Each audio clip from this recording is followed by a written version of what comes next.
Welcome to another episode of Home Sweet Home. My name is Rod McCall. And I'm Bryce Runge. It's good to be back. I was trying to think what's something good we could talk about today. And, I love having family because they always provide opportunities of, you could talk about this. And in our family, we have multiple generations living in our household, and sometimes that creates a little bit of conflict. And so I've been working on conflict resolution, trying to find better ways for me to address conflict in a better way rather than yelling and screaming and raising my voice. Something tells me you're going to gain you're going to gain a wealth of knowledge from this episode, Rod. Well, I hope so. And it was kind of, I enjoyed doing, looking into this a little deeper. My college classes for my professional counseling always have some interesting points. And so from that, and again, some recent experiences, I wanted to do this thing about conflict resolution. So I started looking, and Harvard University had a really good definition. In fact, they described conflict resolution, or they described it saying that conflict resolution can be defined as the informal or formal process the two or more parties can use to find a peaceful solution to their dispute. Yeah, I love that definition. I think that they nailed it. Obviously, it's Harvard, right? They had a little bit better definition than I would have, right? But let's look at some causes of conflict. Do you mind if I go a little bit deeper into those? No, that's fine, because, here's the thing. My dad always said, it takes two to fight. Right. And if you are, there have been times where I have gone to look for a fight because I'm just in a foul mood. And we've talked about this before, that negativity kind of breeds negativity. And so it's kind of like, well, I'm miserable. I want to make everybody else miserable. But I've also noticed that in others. And all too often, people who know me very well know that if they want to get my goat, it's not too hard. Say a few certain words, or, kind of some trigger words that set you off. Yeah, and so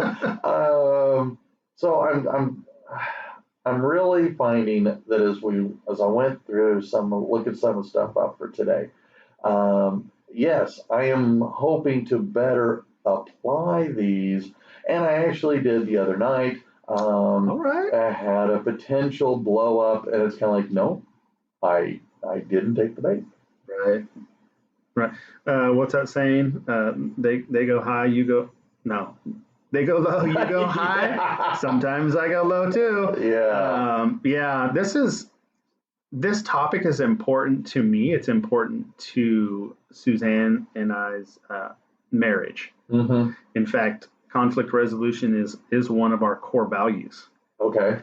And when we first started dating, we talked about these things. What kind of a marriage do we want to have? Mm-hmm. What kind of a vision what do we... Really, you were talking marriage at your first couple of days? No, it wasn't impressive. That soon in. We weren't that crazy. But for both of us, we had been divorced before. Okay. So yeah. We've been through all that turmoil. We didn't want to experience it again. Not to say that we're not going to experience conflict, mm-hmm. right? And not all conflict is bad. No. But it was important to me that up front we established a vision. We established these core values, and one of them is conflict resolution. And so we know, and I tell you that, like, these are important. Mm-hmm. The core values and a vision and a mission statement it's not for a business. It's not just for a sports team. Mm-hmm. That applies to a family, relationships, and marriages. And so we know that when we are at an impasse or a dispute, mm-hmm. right, that's one of our values. We're going to resolve this, right? We're going to fight well. Okay, we're not going to tear each other down. We're going to help we're going to communicate, right? But it's important because I know before there was a lot of conflict. There was not a lot of resolution. Same here. That first marriage, there was Yeah. a lot of conflict and very little quality successful resolution. Right. And, oftentimes, and I know I've mentioned this before, when Suzanne and I have a dispute and we feel like we're not getting anywhere, like our thing is, okay, we're gonna break away. 10, 15 minutes, you go your way, I'll go mine. I often have to look in the mirror because that's where the problem lies. I know I've mentioned that before, and then we come back together and it's like, okay, well, I didn't handle this right because XYZ. Sure. Right. And so, it helps us, it strengthens us, and it reassures us that, hey, that core value, that's important. That helps us get through that dispute. Okay, sure. And then, we have greater peace, right? It's not lingering for days. And if we do have conflict, we try and resolve it within that day. We try not to go to bed angry. Not to say it hasn't happened before, but it's been very minimal. And I'm not saying that to toot our horns, but it takes a lot of work. Yeah, yes. Learning how to communicate, you're right. Having an argument, having a fight is going to happen because you have one interpretation and whoever you're with has a different interpretation of an event, of what's going on, what's happened, and being able to kind of explain. Well, then you can go, okay, gotcha, and maybe work towards some kind of resolution that makes everybody able to walk away with, okay, I can live with that. Right. Well, we had, I don't even want to say it an argument. We had I don't know, let's say conflict. I guess for the sake of this episode, we had a little bit of a conflict. And I first reacted poorly, and then I immediately was like, okay, well, one of your values is conflict resolution, and I don't want to, talk this up, but I had to remember, number one, that, and then two, like we've talked about this numerous times, listen to understand. So I better understand where you're coming from. I'm not going to be stupid, and I'm not just going to insert my words here because I've already been formulating them, right? I'm not fully listening to you, but I had to understand, like, okay, I've got to fully listen to you to understand. But when you operate that way, I had come back and I apologized, but it was very specific because I was listening to what she was saying. It wasn't just this surface level, hey, sorry, sorry that you're upset. Yes. Oh, that was one of the ways that I used to apologize was, well, I'm sorry you're upset. Not that I'm sorry for what I did. I'm just sorry that you're pissed. Exactly. And so it's not really an apology, but when do you think, okay, looking at how I have played roles in the escalation, a lot of times I want to fight. And so as a consequence, I want to make you angry because, as I said before, I'm angry. I'm mad. I want to fight. And so I'm going to escalate. Yeah. I shouldn't. And part of me goes, Rod, walk away. Rod, walk away. Rod, walk away. But, it's kind of like, some of those different movies, that have, the good and the evil? Yes. Wait, which wolf are you going to feed today, Rod? Well, the good one or the bad one? Well, I am embarrassed to say that too many times it's been the bad wolf when I've been in a bad mood. Sure. And I have escalated. And it's easy to do. It's too easy to do. But I've learned, and I'm sorry, did I cut you off? I'm going to feed the white wolf and say no. Okay, good. I lost my train of thought. Well, one of the, I don't know, can you think of anything else that has been a factor in some of the arguments that you have gotten into? Not necessarily with Suzanne, but with anybody else. So I don't really steer away from conflict. Because I don't think it's always a bad thing. I try my best not to escalate it, like you were talking about. There are times, because I am human and I sometimes act very stupid, and so it gets. Say it ain't so. I know it is, but it escalates, and then now I've got to fight all the way back, to whatever, right? You ever overplayed your hand? In poker? In a way, as you said that, I was reminded of some of my frustrations at various jobs I've had. Mm-hmm. Whether the school I'm at now or other jobs I've had in the past, I felt overconfident. Okay. And I said, well, this is a mountain I'm going to die on. Right. And it turns out that I had less of a leg to stand on. Right. And so I made a big issue, gave ultimatums, and the response was, okay, see ya. Yeah. And I found that overconfidence has kind of bitten me square in the tail. Yeah, I think that's kind of one of those things, and we have mentioned it before, like give up your right to be right. Sure. And I have been there numerous times. I'm gonna die on this mountain alone. Uh-huh. I'm gonna fight to death because I believe I'm right. Mm-hmm. And there's been numerous times, wow, I was actually wrong.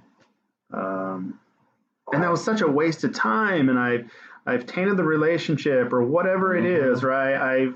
And now I have to work even harder to regain, positive momentum in that relationship, if you will. I don't know.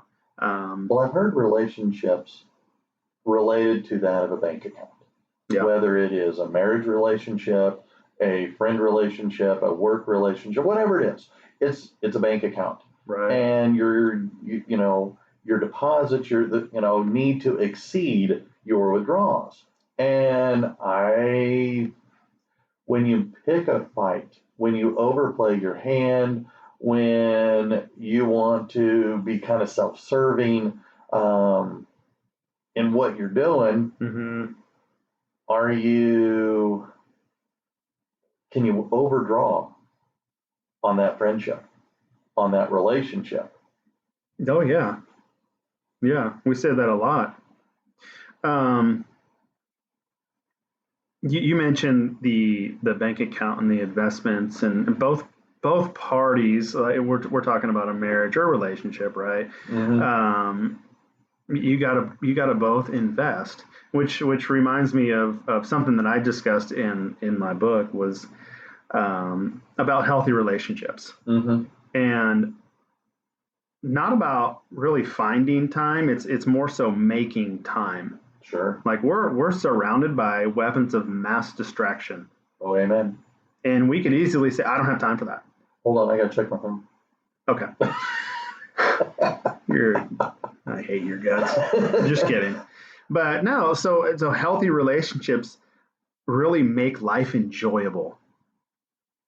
Yeah, it does. It's with the divorce, it really, I was extremely negative in that marriage, the first one, especially towards the end, to the point that one of my coworkers, I don't know, maybe a few weeks after the separation had begun, he came in one morning, he shuts the door, my classroom door, and he goes, okay, what's going on with you? Mm-hmm. I said, what are you talking about? He said, you're a lot happier. Yeah. kind of said to me that the hostility, that constant conflict that was going on at home, that bank account, that relationship bank account had been severely overdrawn. Oh, yeah. And we were fighting. Everything had become self-serving. Yeah. And our arguments were, well, I'm going to win. And none of the give up your right to be right was taking place by either one of us. Yeah. And it made, I hated being at home. I got to be there with Eric, but there was so much going on, so much negativity, so much toxicity. I was going to say, it was very toxic. Because of so much conflict and so very little positive resolution. Right. Yeah, I've learned that if I want that healthy, I want that positive and sustainable relationship, I have to invest in it.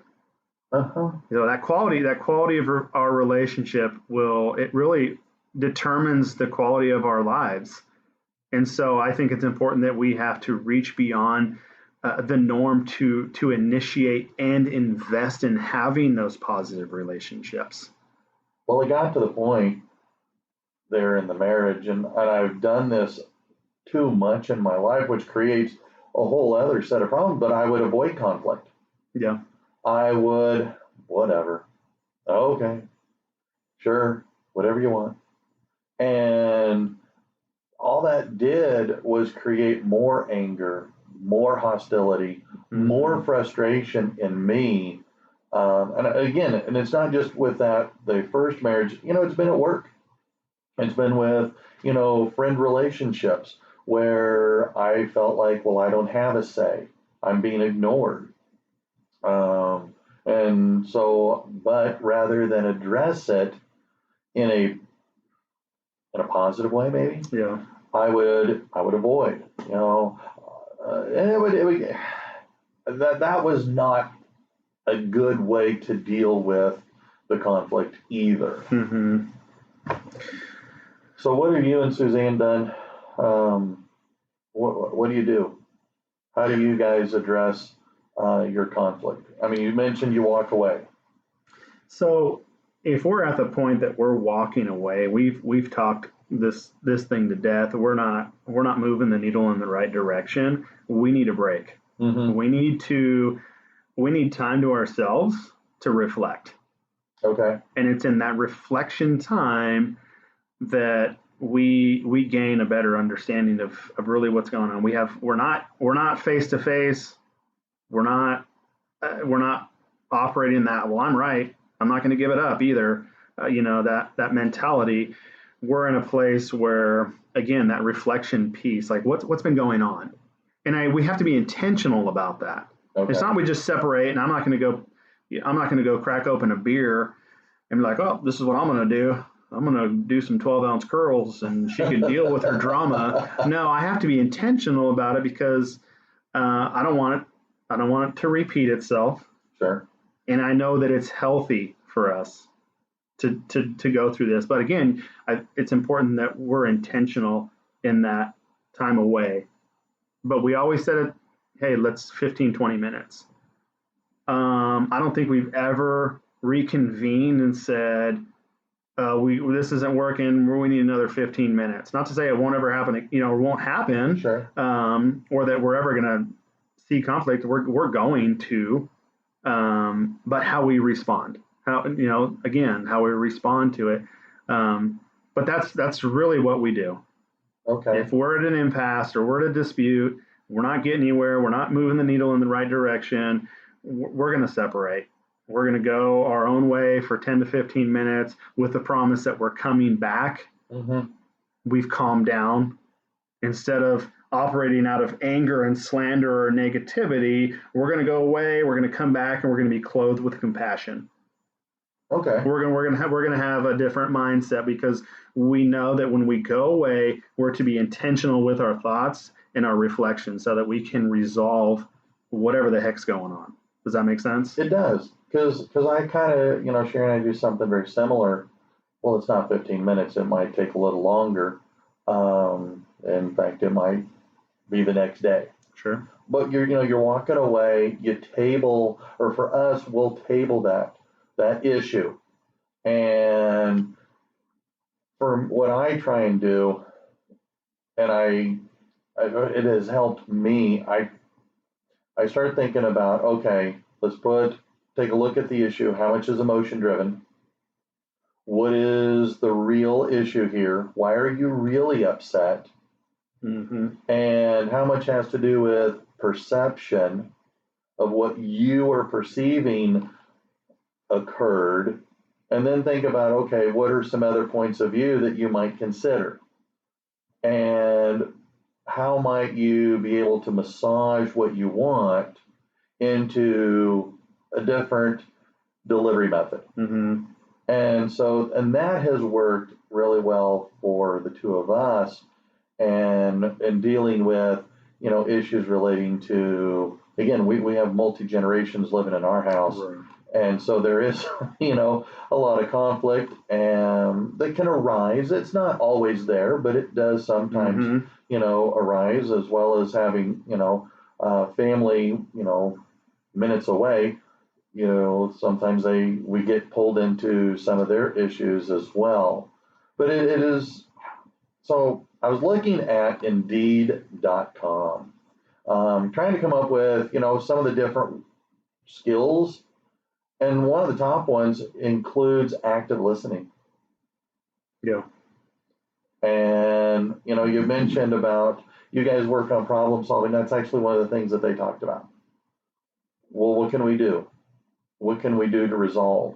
Yeah. Because that requires, in my opinion, problem solving is compromise. Yeah.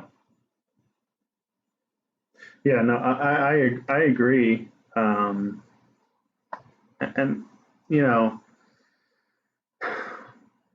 backing up to the communication part, we could talk it to death, but it's that important.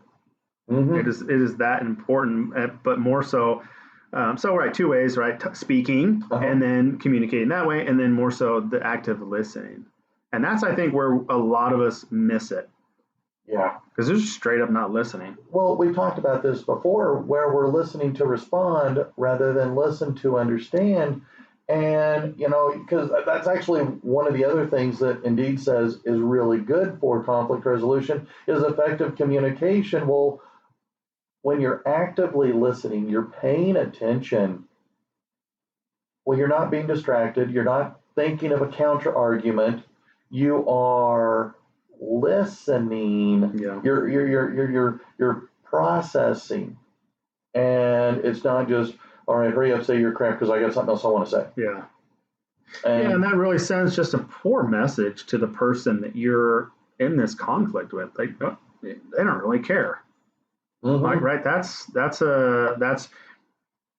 when you operate that way, you are driving a wedge in your relationship. Mm-hmm.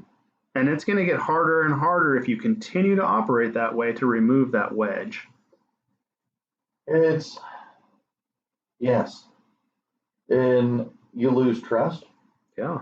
You lose some of the other issues that, you've been working to build, and, that foundation of your relationship. Yeah. And now you're degrading it because you're not listening, you're not communicating. When you are you yelling?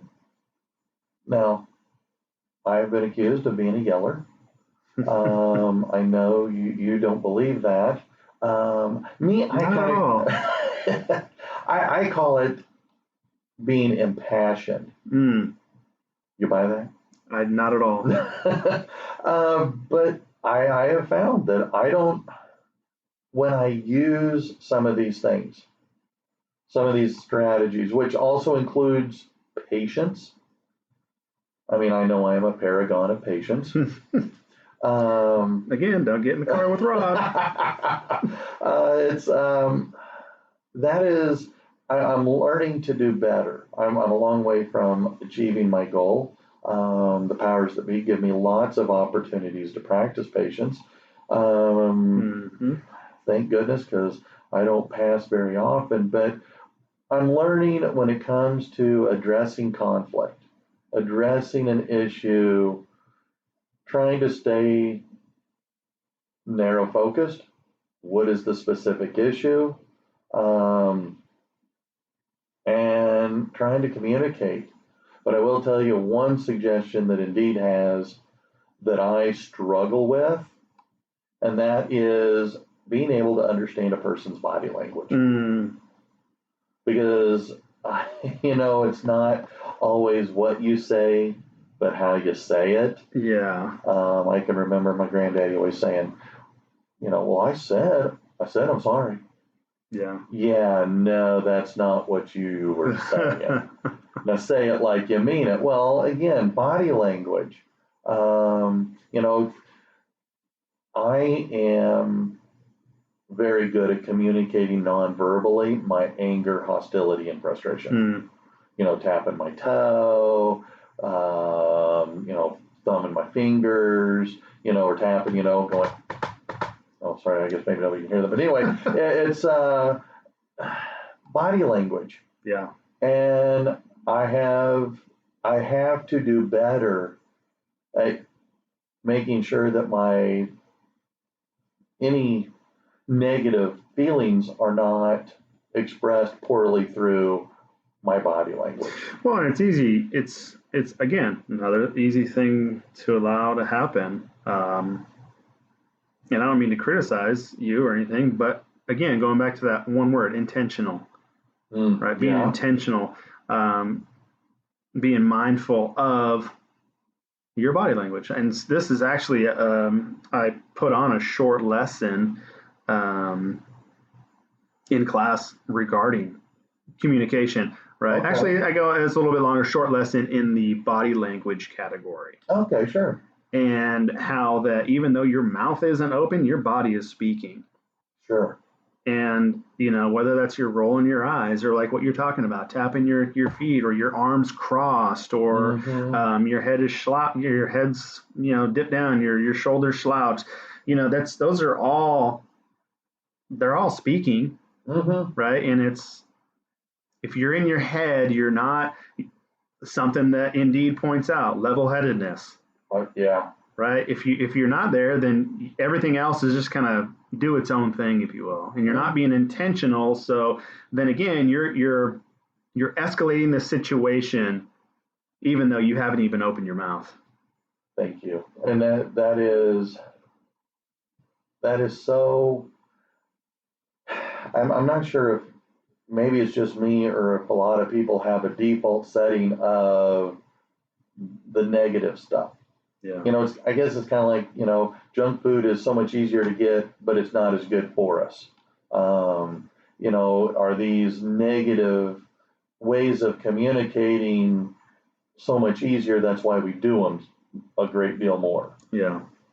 Because I will say that when I am able to be an active listener, when I'm able to control my body language, when I am trying to communicate, if I heard you right, this is what you're thinking, this is what you're feeling. Yeah. And I start using I statements. Well, this is what I felt. When you said this is what I actually heard you say.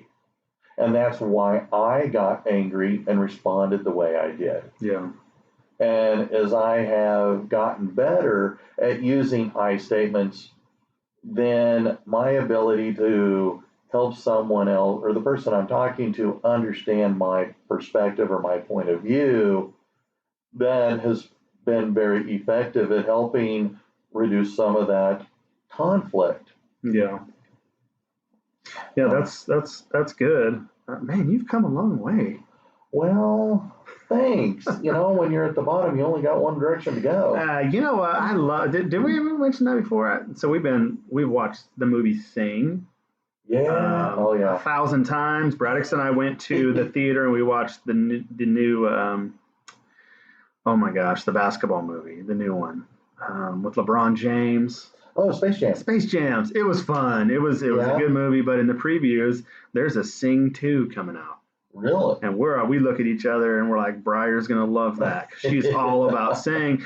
But they mention, and there's so many positive things out of these kids' movies, right? Sure. And the more and more I watch it, something he says in there, you know what happens? You know, the best thing about hitting rock bottom, there's only one way to go, and that's up. And it's the truth. It is. You and I both were there. Yes. We were there a little bit longer than we'd liked. Yeah, sadly. But we're here now. And that's the whole. And we're going to continue to keep going up. Sure. And so. Kind of like the stock market, a little up, a little down, a little higher up. Yeah, mine's not doing very well. Yeah, well, we'll save that for a financial issue. But yeah, it's not all sunshine and daffodils. No, it's not. But one of the things that has made it easier for me to climb back up has been in finding more effective, more positive ways to address my frustration with others, to be able to effectively communicate what that frustration is and work at a solution. I mean, they say that the best compromise is one in which both parties walk away a little upset. And that's the whole point. You can't have everything you want. I can't have everything I want. Exactly. So if you get a little bit of what you want and I get a little bit of what I want, then we've made progress. And it just being open, being, again, that listening, that is something that was harped on me as a child that didn't stick as well as it probably should have. And as an adult and now a teacher of young people, I really am better understanding some of the issues related to communication and conflict. I mean, granted, we have conflict in the classroom most days because you got, kids are upset with each other, so you got to deal with that. Mm-hmm. Or they're upset with you because they want to do their thing, not what you want them to do. So, you got a little bit of conflict. So being able to work on that on a regular basis has helped me as, in my relationships with other folks. Yeah, I echo that, and we had a little bit different upbringing. I had more experience with how not to communicate. Okay. Does that make sense? I guess there was a lack of communication in our household growing up. Okay. What, like conflict avoidance, or? I think there was conflict avoidance. There wasn't a great deal of communication from my parents, so that's what's being modeled to us. Okay. And when I sit and visit with my brothers, or it's almost like the same thing. Those conflict issues because of the communications. Okay, well, that's how we were conditioned. Okay. However, I'm not going to allow that to, or use that as an excuse just because what my dad did or didn't do. Mm-hmm. I'm not going to operate that way. Okay. Marriage one, I got beat up over being a terrible communicator. I didn't think I was terrible, but I also knew I wasn't perfect, and I still am not perfect, and I still want to grow in my communication. But it has become that much more important because I know how much power being an effective communicator has. Mm-hmm. And so that's why it's really important to me. But across the board, the things that we've discussed, being level-headed, understanding body language, exercising my empathy muscle, right? Being an effective listener. Two things that I have learned over the past, 5-6 years is to be a great apologizer and be a great forgiver. Yeah. Second one's really hard for a lot of people. Actually, both of them are hard for a lot of people. I agree with you. And, the forgiving is really been a challenge for me. The issues, that have come up as an adult. When I was going through the divorce and the accusations were flying of, false allegations of this, that, and the other. It's been hard for me to forgive those who started those rumors, perpetuated those rumors, believed them until the very end. Mm-hmm. But, I've learned that forgiving is not for them. Forgiving is for me. Yeah. Because when I was able to let go of the anger that was holed up inside of me because of what they had done, I felt great, immense relief. And so, I agree with you on that. Being able to let go and to forgive is really hard. Yeah. Well, it was very hard for me, but I came to a crossroads of I can either let that hate consume me, or I can let it go and be free of that hate. Exactly.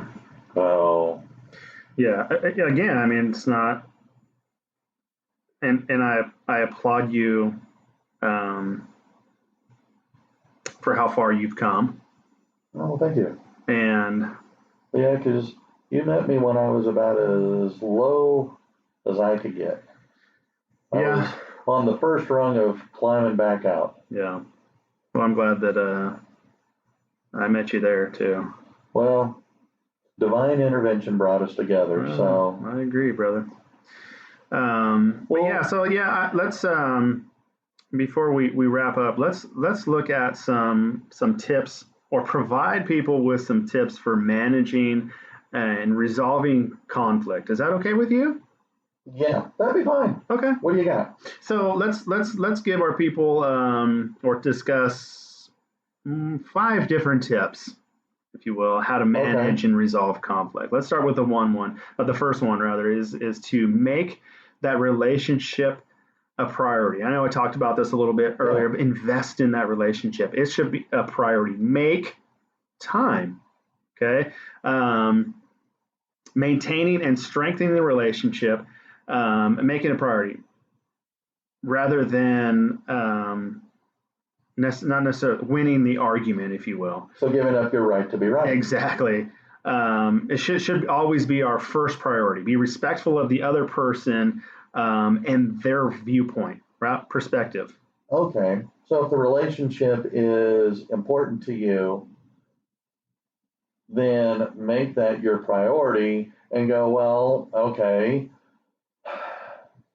me being right should not be primary.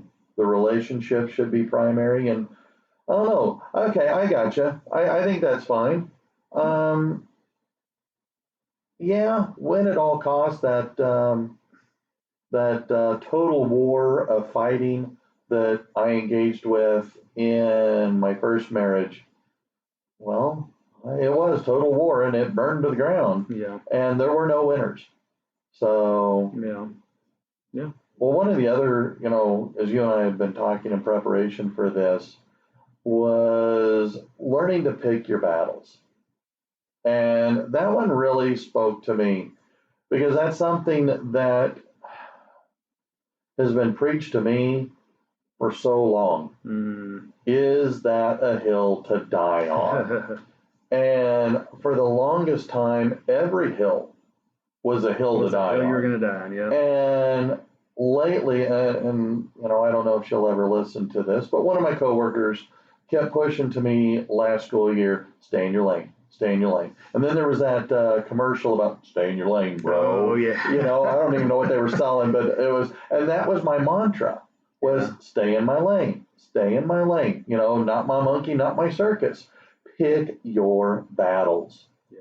And when I can do that, I'm a lot better. And I'm going to try and continue that this year at school is, look, everybody's got issues, but it's their issues. If it doesn't directly impact me, then it's not my issue. Don't go fighting everybody's battle, and because you're not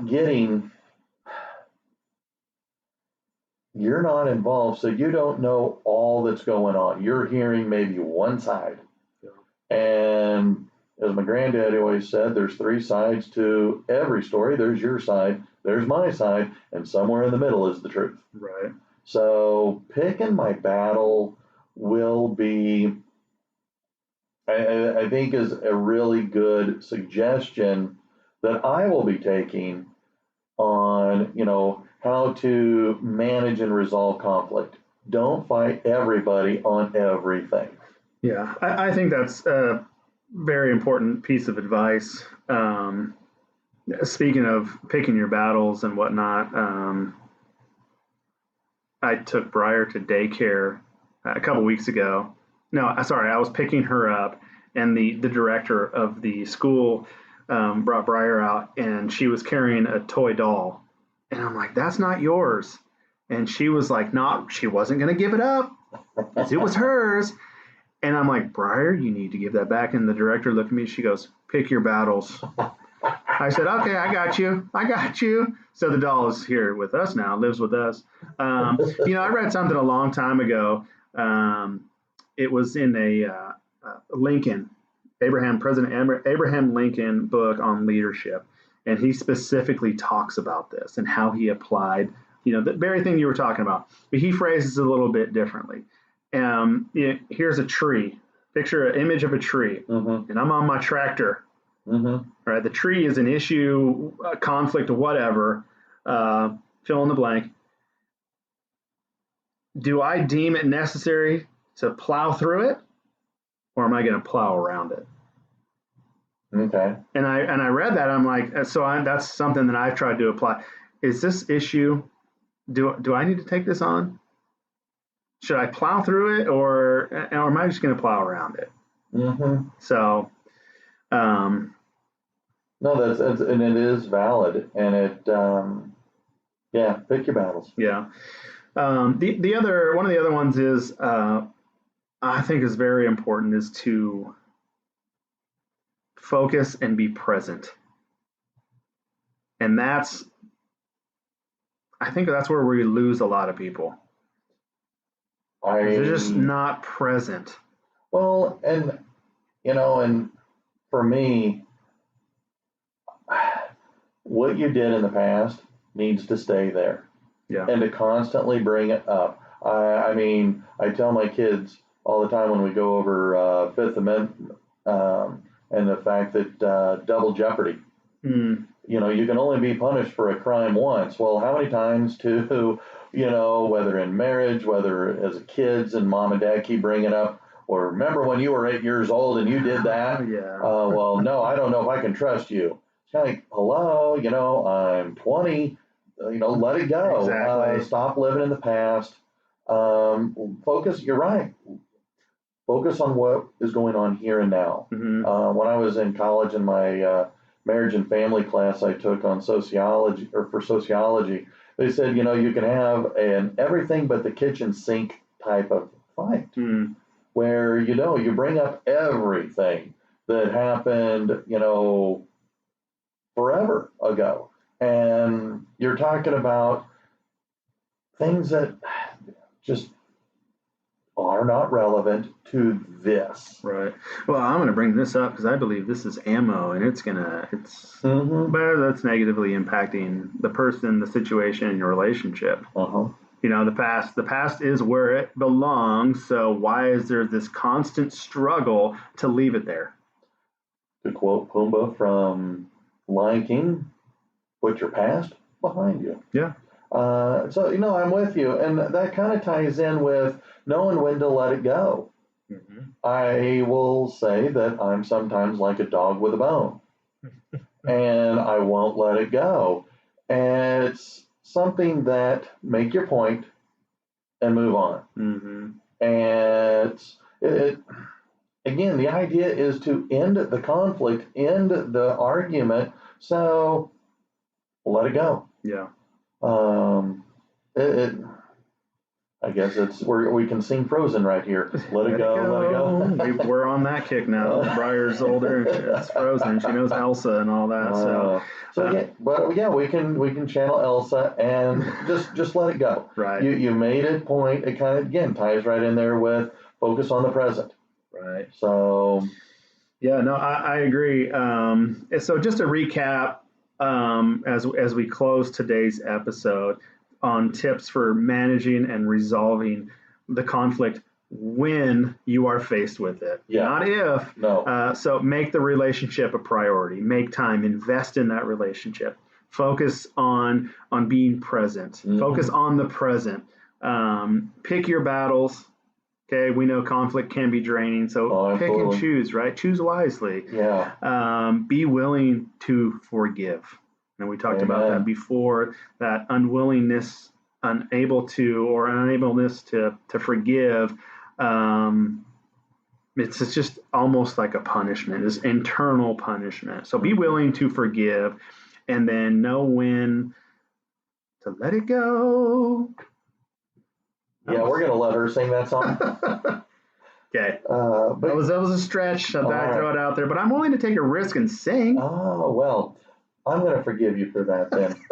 All right. Well, I hope that I don't hope. I know that I will be better utilizing the information that we have on how to address conflict when it rises in a positive way that allows for the best resolution and the best outcome.